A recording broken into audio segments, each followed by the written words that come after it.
Kunjungan Susilo Bambang Yudhoyono, mantan Presiden RI ke Provinsi Aceh kali ini untuk melihat pembangunan Aceh pasca tsunami, bertemu dengan ulama serta melakukan pembekalan untuk caleg Partai Demokrat yang maju dalam pemilu 2019 mendatang.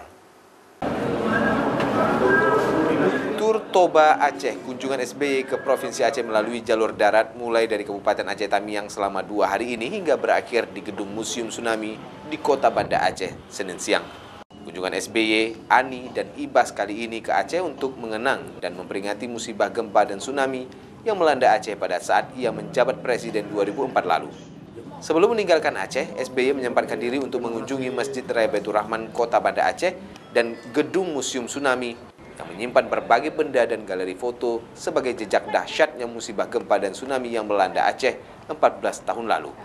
Kepada pengurus Museum Tsunami Aceh, SBY berpesan untuk terus menjaga dan merawat gedung Museum Tsunami yang diresmikannya pada tahun 2009 lalu, sehingga menjadi tempat edukasi kebencanaan terhadap generasi Aceh sejak usia dini. Karena beliau juga yang pada tahun 2009 yang meresmikan gedung ini, bagi kami sebuah kehormatan, Bapak SBY bisa hadir di sini dan semangat bagi kami untuk bekerja lebih baik. Pesan berharganya adalah untuk menjaga dan merawat gedung ini karena tidak hanya yang tersirat bukan hanya gedung ya, tapi tujuan dari museum tersebut untuk masyarakat. Sebenarnya ini dijadwalkan waktu peringatan tsunami, tapi SBY tidak berkesempatan hari ini.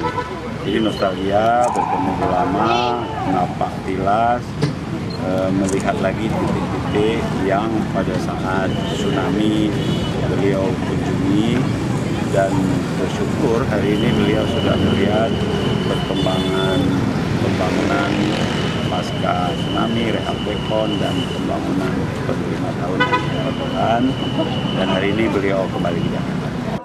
Pada kunjungannya ke Gedung Museum Tsunami Aceh, SBY mendapatkan bingkisan dari Kepala Museum Aceh berupa buku yang berisikan tentang adat dan budaya Aceh. Raja Umar, Kompas TV, Banda Aceh.